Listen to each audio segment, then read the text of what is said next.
February, the second month of the year, is known for its short length of only 28 days in most years. But why is this the case, and what is the history behind it?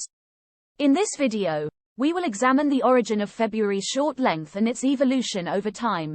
The early Roman calendar, which was a lunar calendar based on the cycles of the moon, had 29 or 30 days in February. However, in 713 BC, the Roman king Numa Pompilius reformed the calendar to include 12 months with a total of 355 days. He made February the shortest month with either 28 or 29 days in alternate years, in order to bring the total number of days in a year to an even number. This lunar-based calendar was used for many years and had a total of 355 days, with an extra 22 or 23 day added to the calendar every 2 years to bring the total number of days in a year to 377 or 378. In 45 BC, Julius Caesar introduced the Julian calendar, which was a solar-based calendar that aimed to synchronize the calendar year with the solar year, or the length of time it takes the Earth to complete its orbit around the Sun.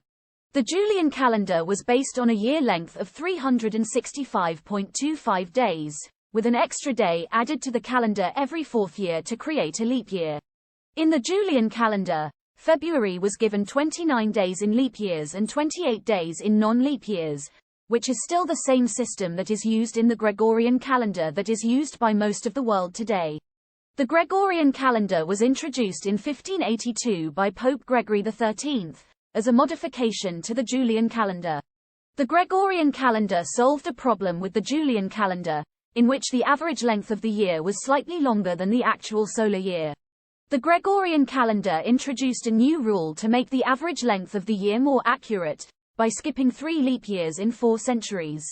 This means that years that are divisible by 100 are not leap years, unless they are divisible by 400, in which case they are still leap years.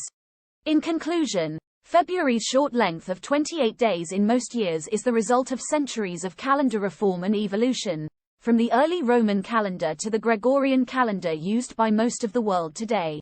February has 29 days in leap years to synchronize the calendar year with the solar year and to maintain the accuracy of the calendar. Whether it is a 28-day or 29-day month, February remains an important part of the calendar, marking the end of winter and the beginning of spring in the Northern Hemisphere.